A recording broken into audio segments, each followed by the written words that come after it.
तो कहानी की शुरुआत होती है जॉन ब्रेजर नाम के एक आदमी से, जो आज ही जेल से छूटा था। और जेल से छूटने के बाद हम जॉन को अपने बाकी साथियों से मिलते हुए देखते हैं। इस बार वो एक पानी में बने हुए घर से सोने के बिस्किट चुराने वाले थे, जिनकी कीमत $3.5 करोड़ थी। प्लान के मुताबिक उन्होंने तिजोरी के नीचे बम लगाकर धमाका कर दिया, जिससे तिजोरी सीधा पानी में आ गिरी। जल्द ही उनके पीछे पुलिस पड़ गई, मगर वो जैसे तैसे सोने के साथ भागने में कामयाब रहे। आखिरकार वो सब बर्फीले पहाड़ तक पहुंचे, जहां जॉन ने चार्ली की तारीफ की, क्योंकि चार्ली ने उस चोरी की सारी प्लानिंग की थी। इसके बाद जब वो आगे बढ़ते हैं तो अचानक एक पुल पर स्टीव के आदमी ने उनका रास्ता रोक लिया। इधर स्टीव ने भी रॉब के ऊपर गन तान दी और जल्दी स्टीव के आदमी बस से चोरी किया हुआ सोना उतारने लगे। जैसे ही जॉन ने बस से उतरने की कोशिश की तो स्टीव ने उस पर बंदूक तान दी। स्टीव के इस धोखे पर जॉन ने कहा कि मेरे साथी तुम्हें जिंदा नहीं छोड़ेंगे, मगर स्टीव सोने की लालच में इतना अंधा हो गया था कि उसने अपने बॉस जॉन पर गोली चला दी। इसी वक्त रॉब ने बस दौड़ाई और वो सीधा बर्फीले पानी में जा गिरी। ऊपर से स्टीव ने उन पर अंधाधुंध गोलियां बरसाई ताकि इनमें से कोई भी जिंदा न बच सके, लेकिन खुशकिस्मती से वो सब जिंदा बच गए। बाहर आकर चार्ली ने अपने बॉस जॉन की मौत का गम मनाया और उसके कातिल स्टीव से बदला लेने की कसम खाई। इसके बाद हम 1 साल बाद का समय देखते हैं कि जॉन की बेटी स्टेला पुलिस डिपार्टमेंट के लिए ताले खोलने की नौकरी करती थी। एक दिन जब वो ऑफिस पहुंची तो चार्ली उससे मिलने आया और कहा कि उसने स्टीव का पता लगा लिया है और वो उस चोरी में उनका साथ दे, और वो उससे चोरी किया हुआ सोना वापस लूटना चाहता है। वो चाहता था कि स्टेला भी इस मिशन में शामिल हो, मगर स्टेला ने कहा कि वो अपने बाप की तरह चोर नहीं है। लेकिन फिर रात को स्टेला का मन बदल गया और उसने चार्ली को फोन करके कहा कि जब वो स्टीव से सोना चुरा लेंगे तो वो स्टीव के चेहरे की हवाइयां उड़ते हुए देखना चाहती है। अगली सुबह चार्ली ने स्टेला को पूरी टीम से मिलवाया और जल्द ही वो अपने प्लान की तैयारी में जुट गए। सबसे पहले उन्होंने स्टीव के घर का पता निकाला और उसके घर में लगे कैमरास की पहचान की।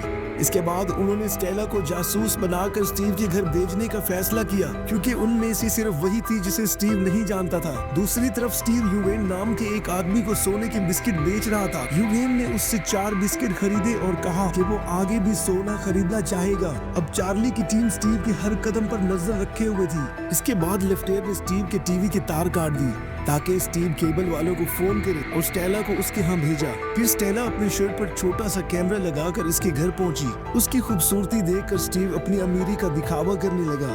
खैर, स्टेला के कैमरे की मदद से उन्हें घर के कोने कोने का नक्शा मिल गया। इधर स्टीव ने स्टेला से फ्लर्ट करने की कोशिश की और उसे डेट पर जाने के लिए पूछा। पहले तो स्टेला ने मना कर दिया, फिर बाद में वो राजी हो गई। आखिरकार जब वो वापस आई तो चार्ली ने पूरी टीम के साथ मिलकर प्लान बनाया। उन्होंने मिनी कूपर के अंदर सोने के भार जितना लोहा रखा और स्टेला को गाड़ी चलाने के लिए कहा, लेकिन तभी उन्हें एहसास हुआ कि गाड़ी में चोरी का सारा सोना नहीं आ पाएगा। फिर उन्होंने रेंज नाम के एक मैकेनिक को बुलाया जो उनके काम की गाड़ियां बना सकता था। वहीं दूसरी ओर लाइल ने ट्रैफिक सिस्टम को हैक कर लिया और उसने अपनी मर्जी से ट्रैफिक लाइट्स बदलकर सड़क को जाम कर दिया।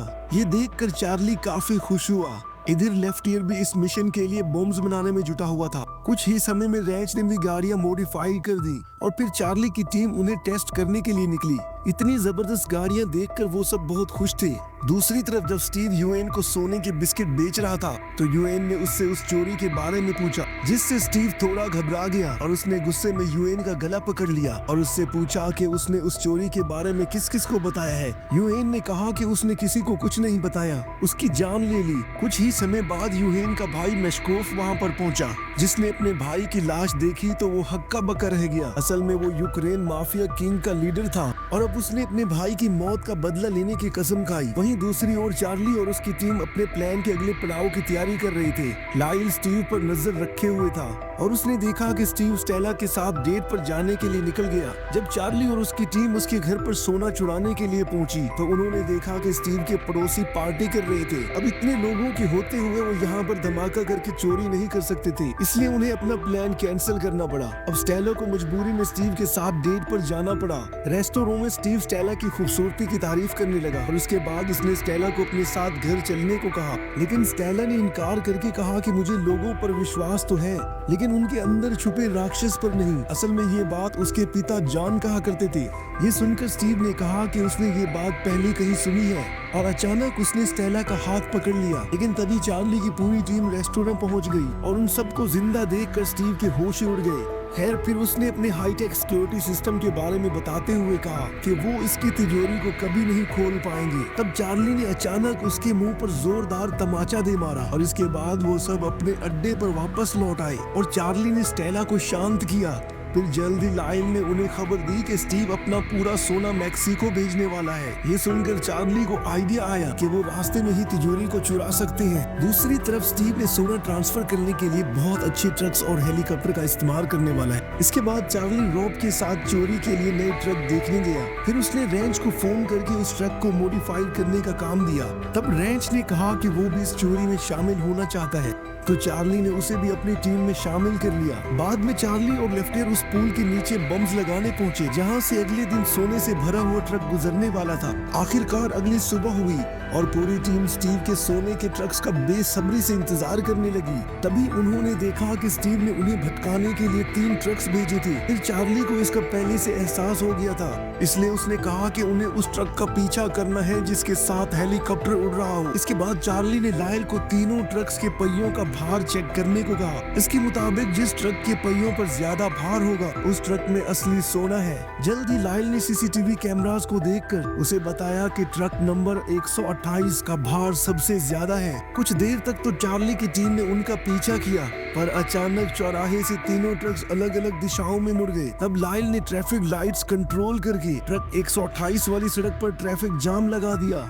इधर स्टीव ऊपर हेलीकॉप्टर से ये सब कुछ देख रहा था और तभी लायल ने एक बटन दबाकर ट्रेन भी रोक दी ताकि उनका ट्रक समय पर पुल के नीचे पहुंच सके। आखिरकार वो जैसे तैसे पुल के नीचे पहुंचे और रेंच के इशारे का इंतजार करने लगे। जैसे ही रेंच ने ट्रक 128 को पुल पर जाते हुए देखा, लेफ्टिनेंट ने पुल्स पर लगे बम्स में धमाका कर दिया। इस धमाके से सड़क टूटी और ट्रक सीधा नीचे आ गिरा। उसी वक्त रेंच ने एक बटन दबाकर सड़क पर फट्टा लगा दिया। इधर स्टीव ने अपने गुंडों को जल्द से जल्द ट्रक ढूंढने को कहा। उधर चार्ली की टीम को ट्रक तो मिल गया, मगर उसके अंदर तिजोरी देखकर उनके पैरों तले जमीन खिसक गई। असल में ये वो तिजोरी नहीं थी जो स्टेला ने स्टीव के घर पर देखी थी। चार्ली ने फिर स्टेला को इस तिजोरी खोलने की कोशिश करने को कहा। स्टेला ने कहा कि इसका पासवर्ड पता लगाना बेहद मुश्किल है, इसलिए उसने ड्रिलिंग मशीन से तिजोरी तोड़ने का फैसला किया। आखिरकार काफी कोशिशों के बाद वो कामयाब रहे और जल्द ही उन्होंने सारा सोना अपनी मिनी कूपर में भर दिया। सारा सोना लेकर पूरी टीम खुशी मनाते हुए वहाँ से निकल पड़ी, मगर कुछ ही पलों में स्टीव के आदमी ने उनका पीछा करते हुए वहां पहुंच गए। जल्द ही उन्होंने चार्ली की टीम के ऊपर अंधाधुंध गोलियां चलाना शुरू कर दी। तभी चार्ली ने भी उन पर जवाबी हमला किया और जल्द ही वो हाईवे पर चढ़ गए।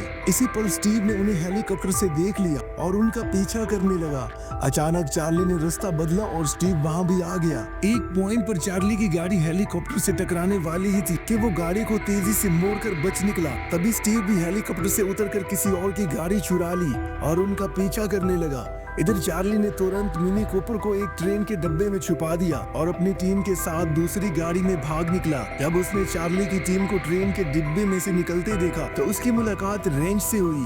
उसने रेंच को वहां काम करने वाला समझ लिया और उसे कुछ चंद $1000 का लालच देकर मिनी कूपर के पास जाने को कहा। रेंच ने पैसे लेकर ट्रेन के डब्बे को खोला, मगर ये क्या, उसमें अचानक चार्ली बाहर निकला और स्टीव की बेवकूफी पर हंसने लगा क्योंकि अब स्टीव के पास कुछ भी नहीं बचा था। अचानक स्टीव ने अपनी बंदूक निकाली और वो चार्ली को मारने वाला ही था। उसी वक्त यूक्रेनियन माफिया गैंग वहां पहुंची तो स्टीव ने उनसे पूछा कि तुम कौन हो, तो माफिया के लीडर ने कहा कि वो यूएन का भाई है। ये सुनकर स्टीव का खून सूख गया और कहने लगा कि यूएन की मौत से मेरा कोई लेना देना नहीं है, मगर माफिया बॉस ने उसकी एक न सुनी। मौका देखकर स्टेला ने भी अपने पिता की जान लेने की वजह से स्टीव के मुंह पर जोरदार तमाचा दे मारा। इसके बाद माफिया गैंग गुंडे उसे पकड़ कर ले गए और इधर चार्ली की टीम ने सारे सोने के साथ अपनी नई जिंदगी की शुरुआत करने निकल पड़ी। और इसी के साथ ये मूवी यहीं पर खत्म हुई। अगर वीडियो पसंद आई हो तो लाइक कर देना और चैनल को सब्सक्राइब कर देना। तो मिलते हैं नेक्स्ट